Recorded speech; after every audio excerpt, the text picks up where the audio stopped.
প্রথমেই বলো গরমে সবাই কেমন আছো? গরম কিন্তু অনেক পড়েছে, সবাই কিন্তু খুব সাবধানে থাকবে। তো এখানে আমার পুজো টুজো করে ব্রেকফাস্টটা বানিয়ে নিলাম চিলা। তো তারপরে আমি ছোলা ভিজিয়ে রাখি প্রত্যেকদিন, একটু খেয়ে নিলাম, ছেলের টিফিনটাও গুছিয়ে নিলাম, আমিও ব্রেকফাস্টটা করে নিলাম। তারপরে শুরু করে দিলাম রান্না, উচ্ছে চচ্চড়ি, মাছের ঝাল, ডাল।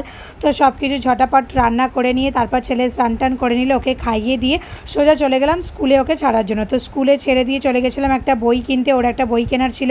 তো ওখান থেকে চলে গেলাম ছাতা কিনতে। ছাতা ছাড়া কিন্তু কেউ বাইরে বের হবে না। তারপর কিনে নিলাম একটা টুপি ছেলের জন্য, ছাতা টুপি কিনে নিলাম ফল টল কিনে নিয়ে আমি চলে গেছিলাম পড়াতে। তো এখানে ফিরছি, তারপরে ফিরে লাঞ্চটা করে নিলাম, লাঞ্চ করে তারপরে একটু রেস্ট নিয়ে চলে গেছিলাম ছেলেকে আনতে। তো ছেলেকে নিয়ে এসে একদম সন্ধ্যেবেলা তোমাদের সাথে দেখা হচ্ছে। তো এখানে জিমন্যাস্টিক চলে গেলাম, জিমন্যাস্টিক থেকে ফেরার পথে মিষ্টি কিনে নিয়ে সোজা চলে এলাম বাড়ি। তো এইভাবেই দিনটা শেষ করলাম। দেখা হচ্ছে পরের শর্টসে, ততক্ষণের জন্য বাই।